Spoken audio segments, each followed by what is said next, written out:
नमस्ते बच्चों। पिछली तासिका में हमने स्वास्थ्य संपदा इस पाठ का अध्ययन किया था। आज की तासिका में हम स्वास्थ्य संपदा इस पाठ पर आधारित शब्दार्थ, प्रश्न, उनके उत्तर और स्वास्थ्य संपदा इस पाठ पर आधारित व्याकरण का अध्ययन करेंगे। लेकिन इससे पहले हम फिर एक बार संक्षिप्त में स्वास्थ्य संपदा इस पाठ के बारे में जानकारी लेते हैं।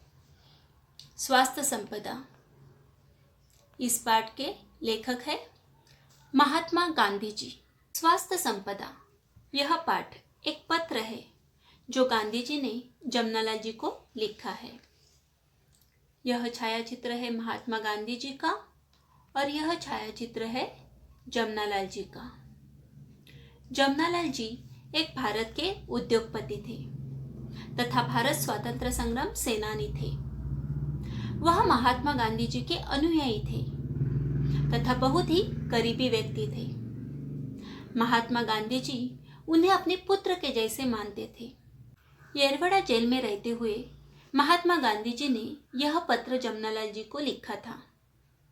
इस पत्र में महात्मा गांधी जी ने जमनालाल जी को उनके स्वास्थ्य के संदर्भ में बहुत ही महत्वपूर्ण मार्गदर्शन किया है। उनको संतुलित भोजन, व्यायाम और प्राणायाम का महत्व बताया है। इसके साथ ही अच्छे संस्कार भी दिए हैं। प्रस्तुत पत्र में यह बताया गया है कि खुली हवा में नियमित रूप से व्यायाम तथा समय पर किया गया संतुलित भोजन ही स्वस्थ जीवन की कुंजी है। तो बच्चों, हमें भी याद रखना है कि हमें भी हमेशा संतुलित आहार लेना है। हर एक मौसम में उपलब्ध होने वाली सब्जियां, फल हमें खाने चाहिए। दूध पीना चाहिए क्योंकि दूध में प्रोटीन्स होते हैं जो हमारे स्वास्थ्य के लिए अच्छे होते हैं। इसके साथ ही नियमित रूप से हमें व्यायाम, प्राणायाम भी करना है। तो यह सब हमारे स्वास्थ्य के लिए अच्छा है और इससे हम तंदुरुस्त बने रहेंगे। बच्चों, अब हम स्वास्थ्य संपदा इस पाठ पर आधारित शब्दार्थ देखते हैं। पहला शब्दार्थ है दृढ़। दृढ़ मतलब पक्का। 2, अमानत। अमानत का अर्थ है धरोहर। 3, यथासंभव। इसका अर्थ है जहां तक संभव हो। 4, रक्षक, रक्षा करने वाला। 5, निर्दोष। इसका अर्थ है दोष रहित। 6, सर्वोत्तम। सर्वोत्तम का अर्थ है सर्वश्रेष्ठ। 7, उद्वेग। उद्वेग का अर्थ प्रबलता। 8, हर्ज का अर्थ हानि। 9, इजाजत। इजाजत का अर्थ है आज्ञा, अनुमति। 10, चोकर। पीसे हुए अन्न को चालने पर बचे हुए छिलके। कहावत, लोकोक्ति, लोगों द्वारा कही गई बात। जैतून, जिसे हम अंग्रेजी में ऑलिव कहते हैं। और अगला है फेफड़े। फेफड़े का अर्थ है फुफ्फुस, लंग्स। बच्चों, अब हम स्वास्थ्य संपदा इस पाठ पर आधारित प्रश्न देखते हैं। प्रश्न 1, कोष्टक में से उचित शब्द चुनकर रिक्त स्थानों की पूर्ति कीजिए। कोष्टक में दिए गए शब्द है कहावत, मात्रा, स्वास्थ्य, प्रयोग, चोकर। 1, गुड़ के स्थान पर शहद डैश के लिए अच्छा है। और अब हमें कोष्टक में से उचित शब्द चुनकर रिक्त स्थानों की पूर्ति करनी है। और कोष्टक में दिए हुए शब्द है कहावत, मात्रा, स्वास्थ्य, प्रयोग और चोकर। तो उचित शब्द कौन सा है? तो गुड़ के स्थान पर शहद स्वास्थ्य के लिए अच्छा है। अगला वाक्य, अंग्रेजी में डैश है सुबह का फल सोना। और उत्तर है अंग्रेजी में कहावत है सुबह का फल सोना है। अंग्रेजी में कहावत है, सुबह का फल सोना है। 3, गेहूं का आटा डैश मिला हुआ होना चाहिए। और उत्तर क्या है? चोकर। गेहूं का आटा चोकर मिला हुआ होना चाहिए। 4, भोजन में स्टार्च की डैश कम होनी चाहिए। भोजन में स्टार्च की डैश कम होनी चाहिए। इसका उत्तर है मात्रा। भोजन में स्टार्च की मात्रा कम होनी चाहिए। अगला वाक्य, अमेरिका में हो रहे डैश के अनुसार फल अकेले खाने चाहिए। इसका उत्तर है प्रयोग। अमेरिका में हो रहे प्रयोग के अनुसार फल अकेले खाने चाहिए। अगला प्रश्न 2, सही कथन के सामने सही और गलत कथन के सामने गलत लिखिए। अगर कथन सही है तो उसके सामने हमें सही लिखना है, और अगर कथन गलत है तो उसके आगे हमें गलत लिखना है।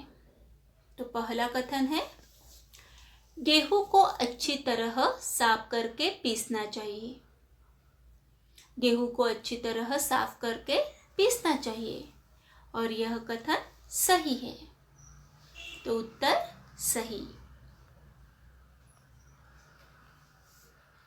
दूसरा कथन, सुबह गर्म पानी पीना स्वास्थ्य के लिए अच्छा है। सुबह गर्म पानी पीना स्वास्थ्य के लिए अच्छा है, और यह कथन सही है। सुबह गर्म पानी पीना स्वास्थ्य के लिए अच्छा है, सही। 3, फल भूखे पेट नहीं खाना चाहिए। और यह कथन गलत है, क्योंकि अगर फल हम भूखे पेट खाते हैं तो वह हमारे स्वास्थ्य के लिए ज़्यादा उपयुक्त है। इसीलिए यह कथन गलत है। फल भूखे पेट नहीं खाना चाहिए, यह कथन गलत है। 4, प्राणायाम खुली हवा में नहीं करना चाहिए। और यह विधान गलत है, क्योंकि प्राणायाम खुली हवा में करना ही स्वास्थ्य के लिए अच्छा है। तो उत्तर है गलत। 5, आलू में स्टार्च होता है। यह विधान सही है। आलू में स्टार्च होता है। अगला प्रश्न, निम्नलिखित प्रश्नों के उत्तर एक एक वाक्य में लिखिए। पहला प्रश्न है, जैतून के तेल की जगह मक्खन क्यों लिया जाना चाहिए? जैतून के तेल की जगह मक्खन क्यों लिया जाना चाहिए? और इसका उत्तर है, मक्खन में जो विटामिन होते हैं वे जैतून के तेल में नहीं होते, इसलिए जैतून के तेल की जगह मक्खन लिया जाना चाहिए। मक्खन में जो विटामिन होते हैं वे जैतून के तेल में नहीं होते, इसीलिए जैतून के तेल की जगह मक्खन लिया जाना चाहिए।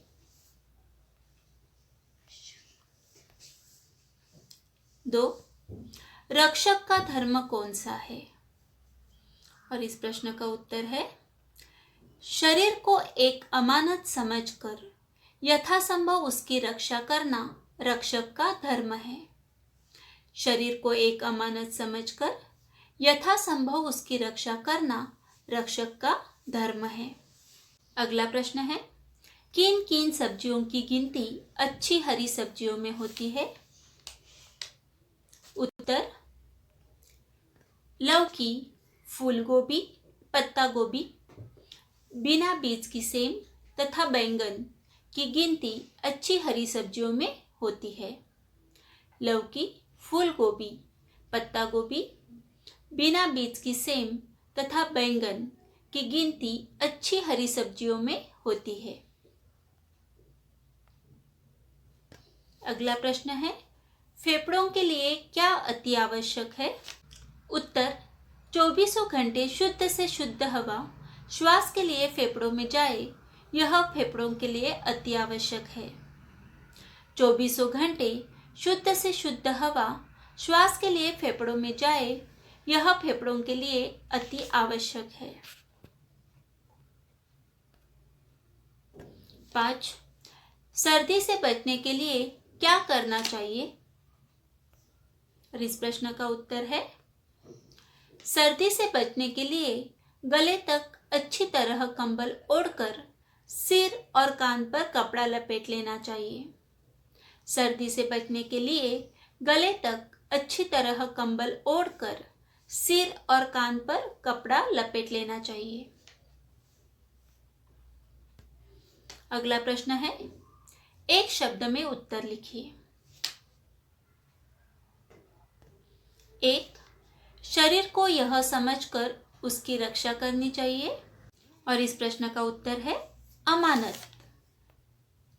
शरीर को एक अमानत समझकर उसकी रक्षा करनी चाहिए।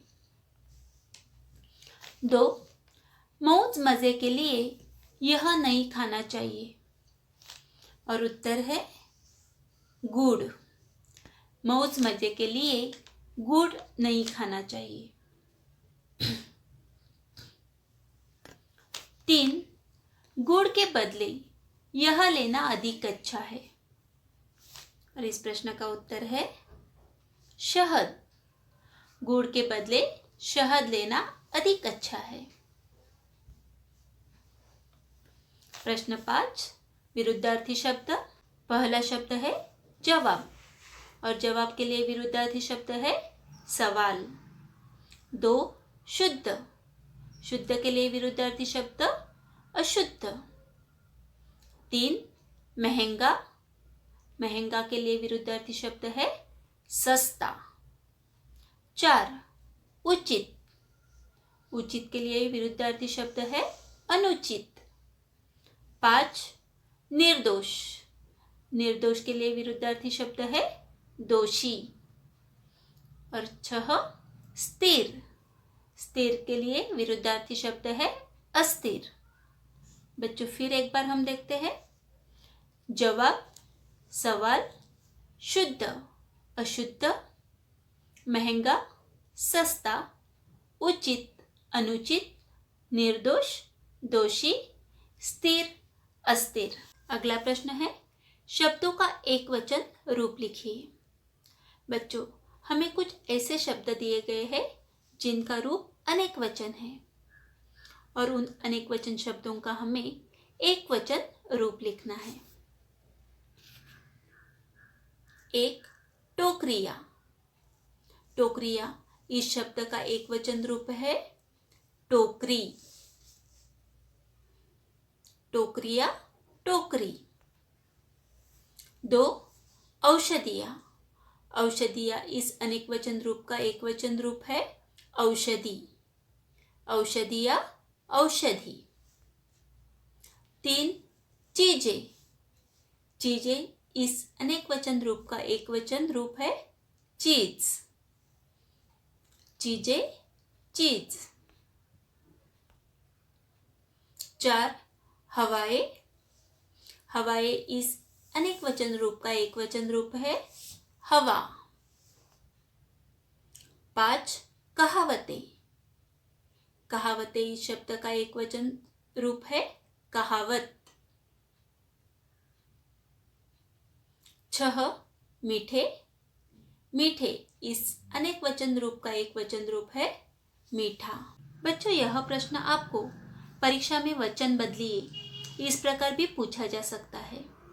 अगर शब्द का एक वचन रूप दिया है तो आपको उस शब्द का अनेक वचन रूप लिखना है और अगर आपको अनेक वचन रूप दिया है तो आपको उस शब्द का एक वचन रूप लिखना है। तो बच्चों स्वास्थ्य संपदा इस पाठ पर आधारित यह सभी प्रश्न आपको आपके हिंदी कॉपी में लिखने हैं और मन लगाकर अच्छे से पढ़ाई करनी है। धन्यवाद।